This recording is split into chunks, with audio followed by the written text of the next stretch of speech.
a hotel room, a guided tour of a city you never planned to see, and a meal, all handed to you on a layover you were already going to sit through. Easily $300 or $400 of travel for nothing.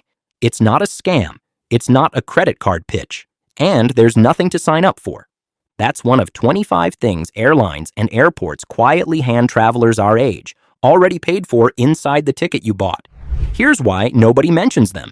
A service that gets announced is a service that costs money. So today I'm giving you all 25, plus the exact words that unlock each one.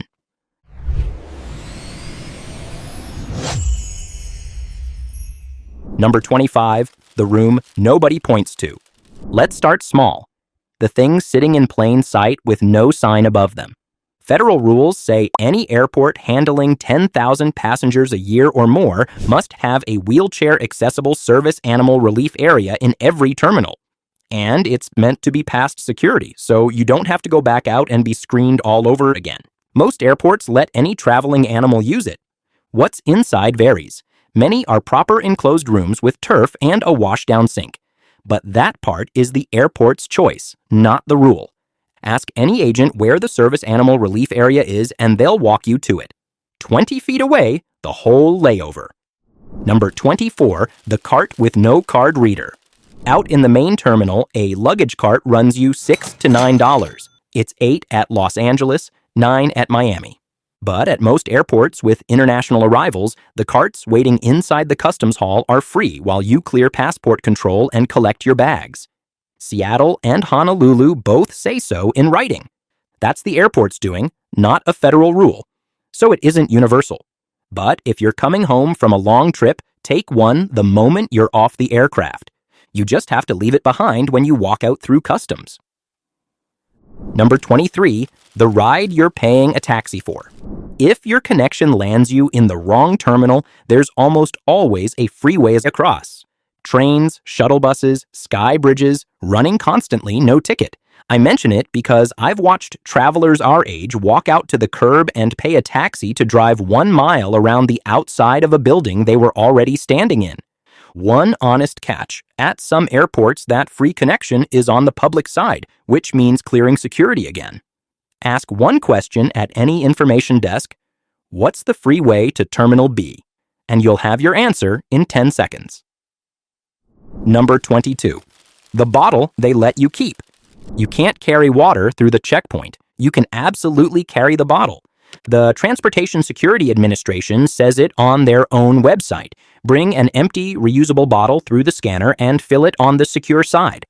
Most large airports now have filling stations past security, usually near the restrooms. The bottle on the other side of that checkpoint costs $4 to $6. And for those of us told by a doctor to keep drinking on a long flight, that dry cabin air is half the battle anyway. Pack it empty, fill it free. Number 21, the museum past security. This one still surprises me. San Francisco International runs a genuine accredited museum inside the airport, accredited by the American Alliance of Museums, and still the first and only one of its kind at any airport in the world. Rotating galleries spread through the terminals, plus an aviation museum and library in the international terminal that sits before security and is free to anyone, ticket or not. Several other large airports run real curated exhibitions too. If you've got 3 hours and a sore back, that's a far better hour than another plastic chair at the gate. Search your airport's name and the word exhibitions before you fly. Number 20, the quiet room. A growing number of U.S. airports now have sensory rooms, small, dim, deliberately quiet spaces first designed with autistic travelers in mind and open to anyone who needs a few minutes out of the noise. Seattle, Pittsburgh, Newark, and Miami all have one. They are open to anyone who needs them, and that includes those of us who simply cannot take another 2 hours of announcements, rolling bags, and gate change alarms. One practical note. Some airports keep the door locked and ask you to call for the code, so look it up your airport's page before you fly. If flying leaves you rattled before you've even boarded, this is the most underused room in the building. Number 19, the volunteer who walks you there. Here's a job most travelers don't know exists. Many large airports run volunteer ambassador programs, people in bright vests or jackets stationed through the terminal whose entire role is helping travelers find their way. And they will not just point. Ask, and most will physically walk you to your gate. This is different from anything the airline or security offers. It's the airport's own people, it costs nothing, and there's no form, no phone call, and no medical reason required. If a terminal has ever swallowed you whole, find the vest. Number 18. The switch nobody flips. This one has quietly gotten much better, and almost nobody has noticed. Free onboard Wi-Fi is no longer just texting. Delta, United, American, and Southwest now give full free Wi-Fi to anyone who's a member of their frequent flyer program, and joining costs nothing. JetBlue goes further and gives it free to everyone, no sign-up at all. The only catch is the aircraft. It works on the planes that have been upgraded, which is most of the fleet, but not all of it.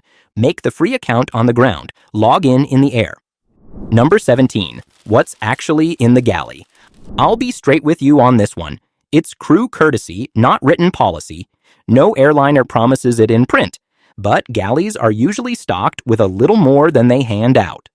Once the seatbelt sign is off and the cart is stowed, a polite ask at the back for a hot tea, more water, or another packet of crackers is very often answered, especially if you mention you need something in your stomach before medication.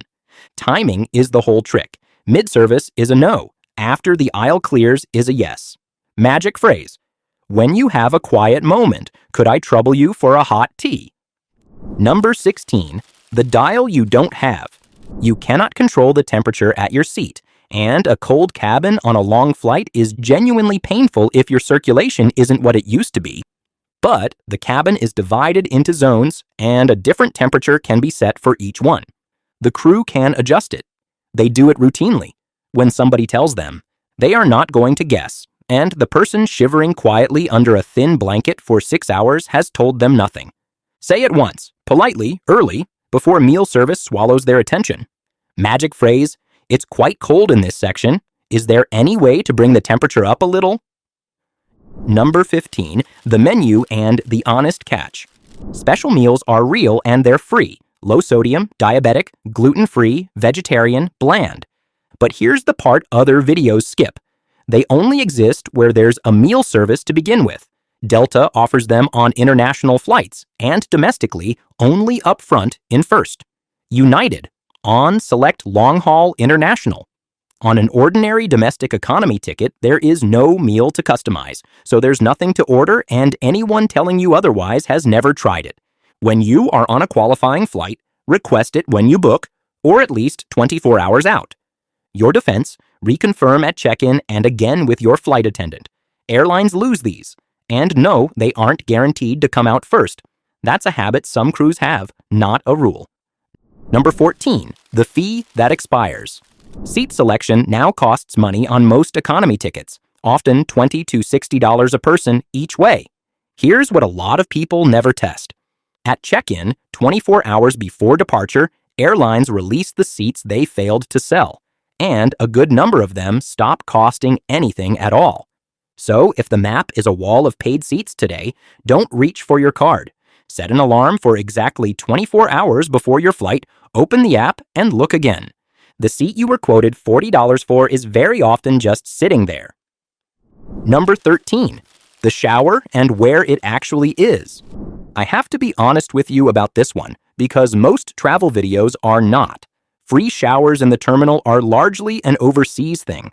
Hong Kong, Seoul, Auckland, open to any passenger, no fee, and after a 9-hour overnight flight, 12 minutes under hot water changes your entire day.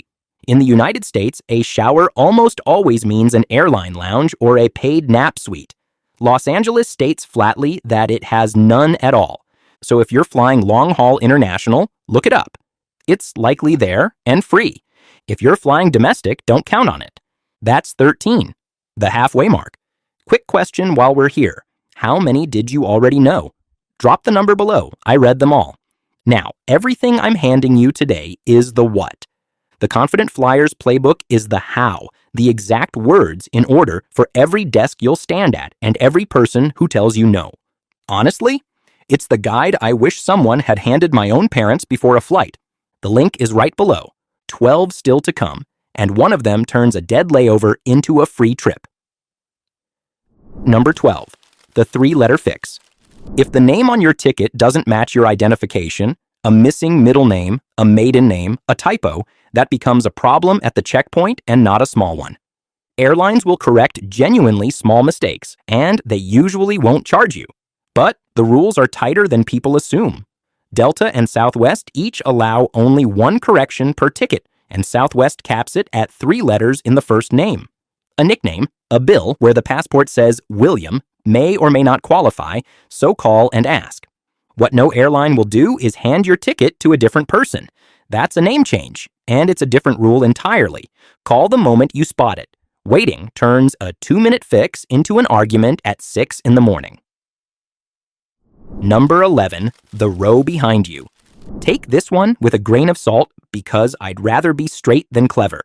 No airline publishes a policy saying extra legroom seats become free once the door closes. Americans' own terms treat them as a paid product, full stop. What you will sometimes see is a flight attendant quietly moving someone after boarding wraps up. And that is crew kindness, not a rule you can bank on. So if legroom genuinely matters, buy it ahead.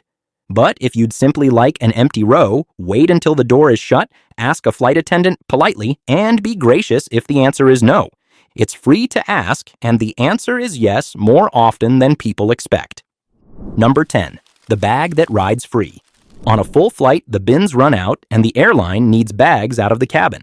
Delta and American both say in writing that when they ask you to hand your carry-on over at the gate, they'll tag and check it at no charge, and you get it back when you land. That's worth knowing on a ticket where a checked bag would have cost you $40. 2 cautions, and they matter. This is when the airline asks you because of space. Not when your bag was oversized to begin with, and not on a basic fare that never included a carry-on where a gate charge can still apply. Your defense. Whatever happens, take your medications, your batteries, and anything valuable out before that bag leaves your hands. Number 9. Medical liquids are not 3 ounces. This is the one I most wish someone had handed my own parents. The 3-ounce liquid limit does not apply to medically necessary liquids. The Transportation Security Administration says larger amounts of medically necessary liquids, gels, and aerosols are allowed in reasonable quantities. Prescription and over-the-counter medication, liquid nutrition, saline, and they do not have to go in the quart bag. Gel packs and ice packs to keep insulin cold are allowed too, even partially frozen. There's one condition, and it's the whole trick. You must declare them. Declared, it's routine. Buried in a bag, it's a search. Your defense, take them out before the belt, separate them from everything else, and say the sentence. Magic phrase, I have medically necessary liquids to declare. Number 8, the pass for whoever drove you. If your husband or your daughter needs to get you to the gate, many airlines will issue a gate pass to someone who isn't flying at all. Southwest, Delta, and American all describe it on their own websites. None of them charge for it. They clear security with you, sit with you, and stay until you board, or meet you at the gate when you land, so you're not standing alone in an unfamiliar terminal looking for a face. 2 things to know. It isn't offered at every airport, so call ahead and ask. And the person escorting you still needs acceptable identification and goes through the same screening you do. Magic phrase, my daughter isn't flying, but I'd like a gate pass so she can walk me too. Number 7, the specialist your taxes already bought. The Transportation Security Administration runs a program called TSA Cares, and it costs nothing. Call 855-787-2227.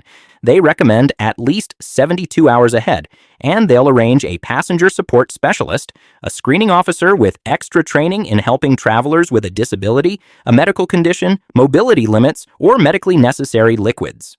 You don't need to name a diagnosis. You don't need paperwork. Picture someone flying alone for the first time since a knee replacement, watching that line fold back on itself. One phone call and somebody is waiting. Your defense. Be clear on what it is. The specialist gets you through the screening checkpoint. They don't carry your luggage and they don't push a wheelchair from the curb. That's the airline's job, and you request it separately. Number 6. When the schedule moves, so do your rights. Airlines change flight times constantly.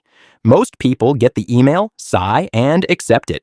Here's what that email actually did. If the airline moves your flight by 3 hours or more on a domestic trip, or 6 hours or more internationally, or changes your airport, adds a connection, or drops you to a lower cabin, you can refuse it and get every penny back. Non-refundable ticket, taxes, bag fees, all of it. That's not a courtesy. That's federal law, and it is in force right now. Now be precise with me here, because this is where other videos get sloppy. The refund is what they owe you. Rebooking is what they'll usually offer first, and you may well want it. But the money is the part that's guaranteed. Magic phrase, you've made a significant change to my itinerary. I'd like the refund I'm entitled to.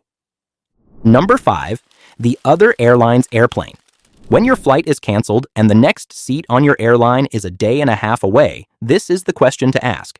Some airlines will move you onto a competitor's aircraft at no extra cost. American, Delta, United, Alaska, JetBlue, and Hawaiian all commit to it in writing with the Department of Transportation. 4 big names do not: Southwest, Spirit, Frontier, and Allegiant.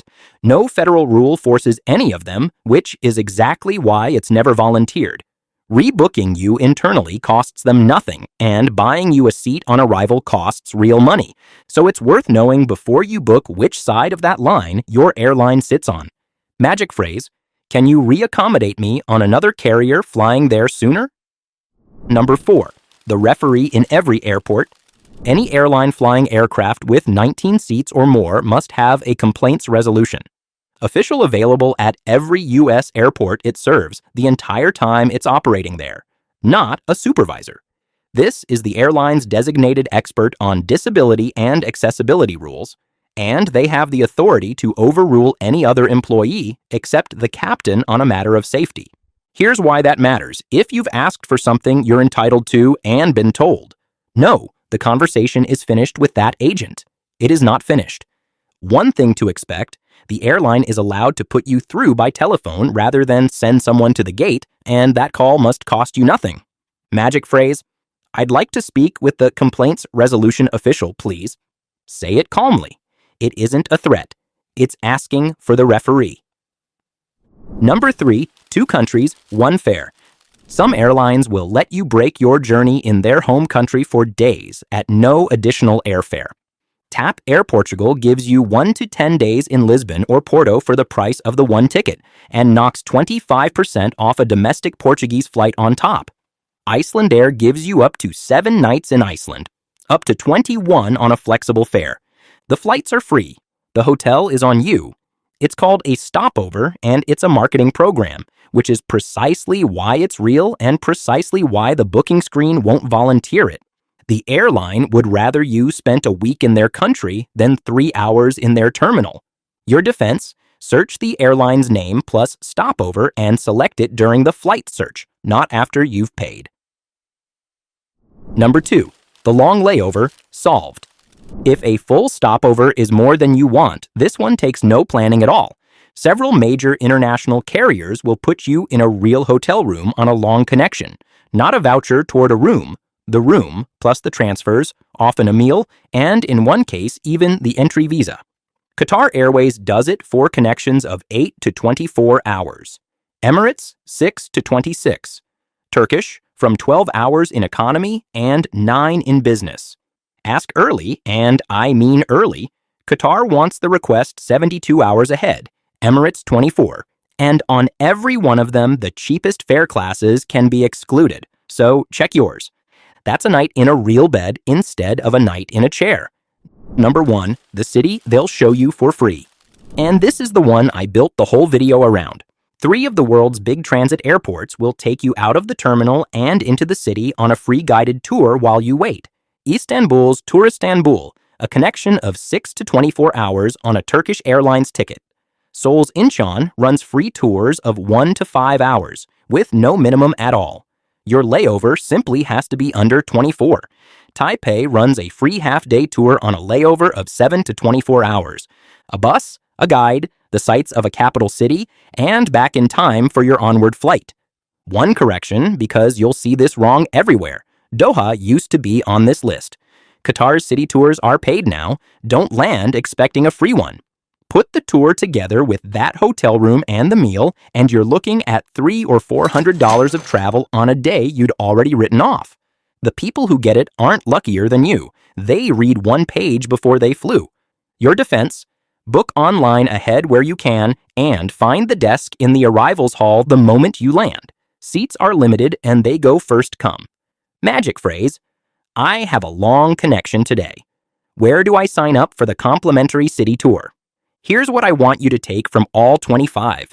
None of it was hidden.